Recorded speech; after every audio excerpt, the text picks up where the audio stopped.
বিসমিল্লাহির রহমানির রহিম। বাংলাদেশ জাতীয়তাবাদী দল বিরল উপজেলা শাখা ও পৌর বিএনপি এবং সকল অঙ্গ সংগঠন ও সহযোগী সংগঠনের পক্ষ থেকে সংবাদ সম্মেলন। প্রিয় ভাইয়েরা, সকল প্রিন্ট মিডিয়া, ইলেকট্রনিক মিডিয়া সহ সকল মিডিয়া সাংবাদিকবৃন্দ, ফটো সাংবাদিকবৃন্দ ও সকল পর্যায়ের বিএনপি নেতৃবৃন্দ সহ আমাদের বিরল উপজেলা বিএনপির সকল নেতৃবৃন্দ, আসসালামু আলাইকুম।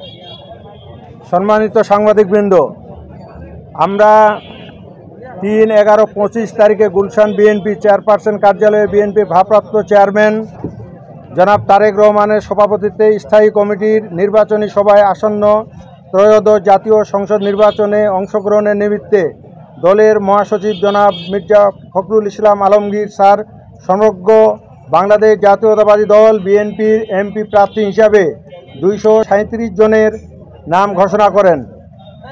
সকলের ঘোষিত প্রার্থীর পক্ষে ঐক্যবদ্ধভাবে নির্বাচনে কাজ করে বিজয় অর্জন করতে হবে।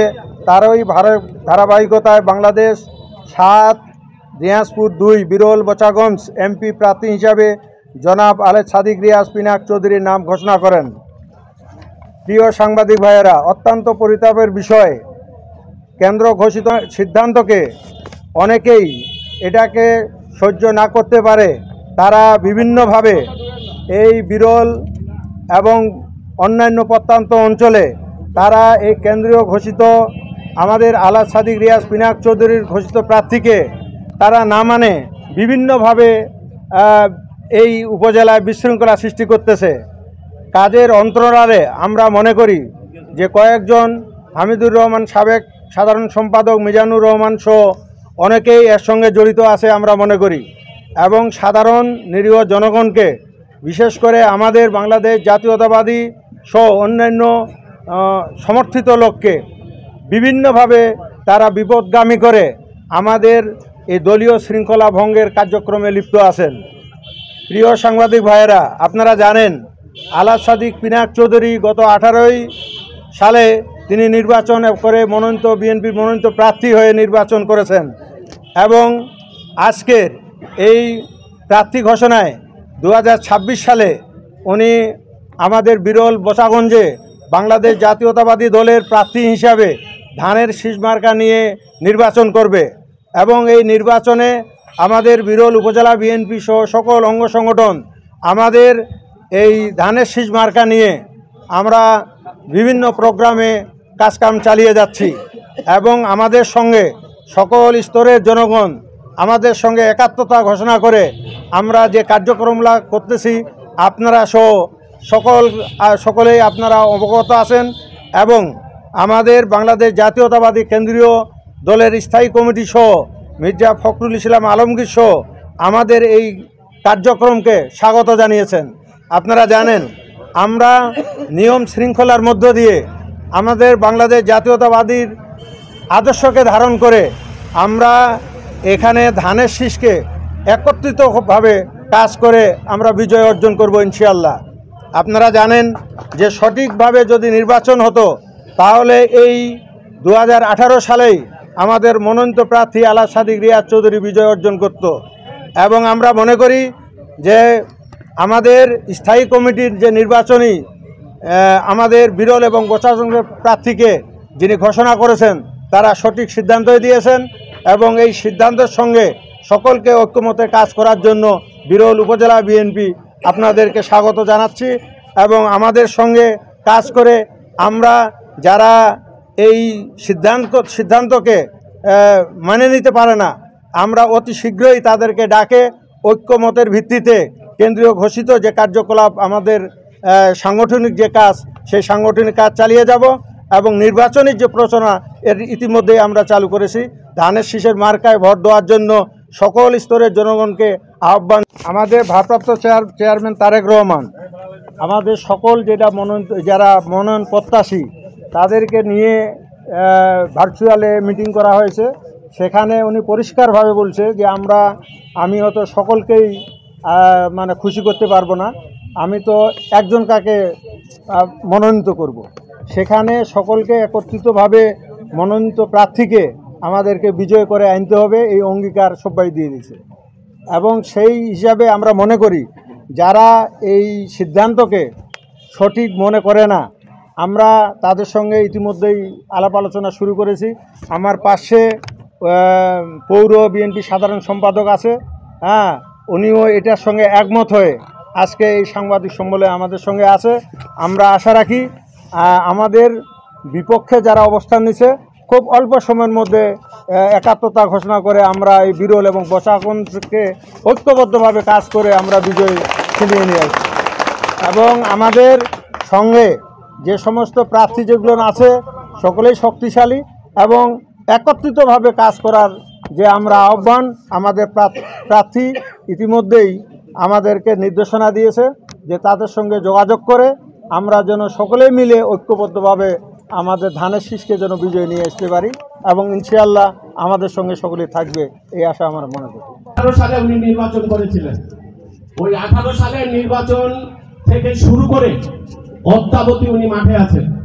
আচ্ছা, প্রতিপক্ষ ভাই যারা আছেন আমি জিজ্ঞাসা করতে চাই, আপনারা আন্দোলন করতেছেন, আপনারা কি অতীতে এখানে এমপি ছিলেন? আপনারা কি 18 সালের নমিনেশন পেয়েছিলেন? যদি পেয়ে থাকতেন তাহলে আপনাদের সিটটা নিয়ে আরেকজনকে দিয়েছে সে ব্যাপারে আপনারা অভিযোগ করতে পারতেন। আমার বক্তব্য হলো যে যিনি 18 সালে নমিনেশন পেয়েছিলেন তিনাকে এই 2024-25 আবার নমিনেশন দেওয়া হয়েছে। এখানে তো সঠিক সিদ্ধান্ত নিয়েছেন।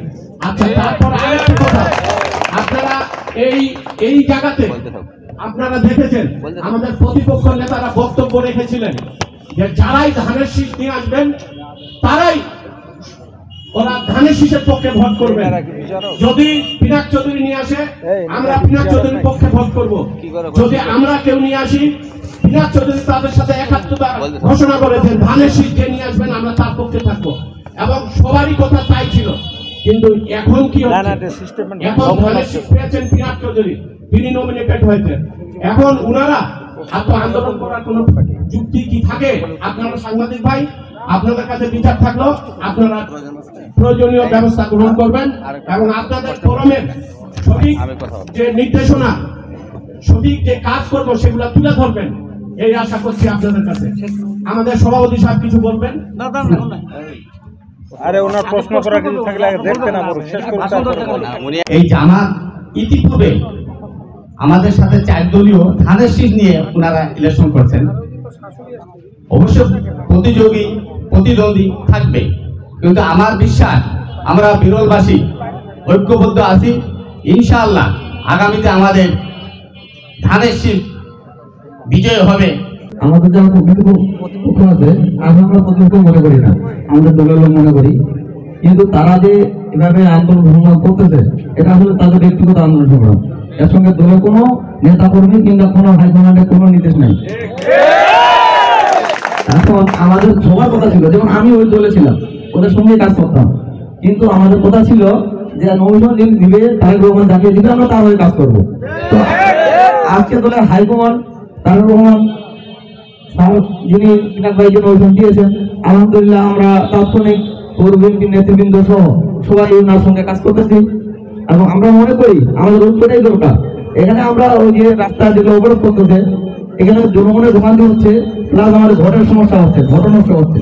আমি মনে করি আমার যারা প্রার্থী বিরোধিতা করতেছে তাদেরকে আমি অনুরোধ করবো আপনারা অতি শীঘ্র পিনাক ভাইয়ের হাতকে শক্তিশালী করুন এবং আগামী দিনে আমরা যেন এই আসনটিতে জামাতকে বিপুল ভোটে পরাজিত করতে পারি, সেই জন্য আপনারা ঐক্যবদ্ধ হয়ে ধানের শীষের পক্ষে কাজ করুন। ওনার বাবা সাদেক রিয়াজ চৌধুরী পিনাক ভাই, ওনার বাবা একসময় ঢাকা কলেজের ভিপি ছিলেন, ছাত্র রাজনীতি করতেন।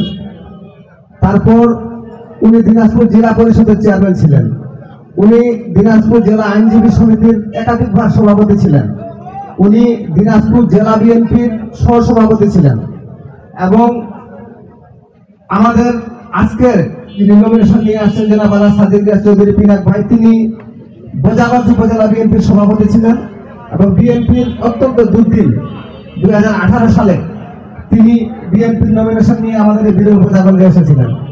তাই আমরা মনে করি এই 2008 সাল থেকে আজ পর্যন্ত অদ্যাবধি পর্যন্ত পিনাক ভাইকে আমরা করোনার সময় দেখেছি বোজাগঞ্জ হসপিটালে, বিরল হসপিটালে, দিনাজপুর হসপিটালে তিনি অক্সিজেন মেশিন দিয়েছেন, তিনি বন্যার সময় বন্যা দুর্গতদের পাশে দাঁড়িয়েছেন, শীতের সময় শীত বস্ত্র গরম কাপড় নিয়ে গরিব দুঃখী মানুষের মাঝে দাঁড়িয়েছেন, ঈদের সময় নতুন কাপড় চোপড় নিয়ে গরিব দুঃখী মানুষের পাশে দাঁড়িয়েছেন।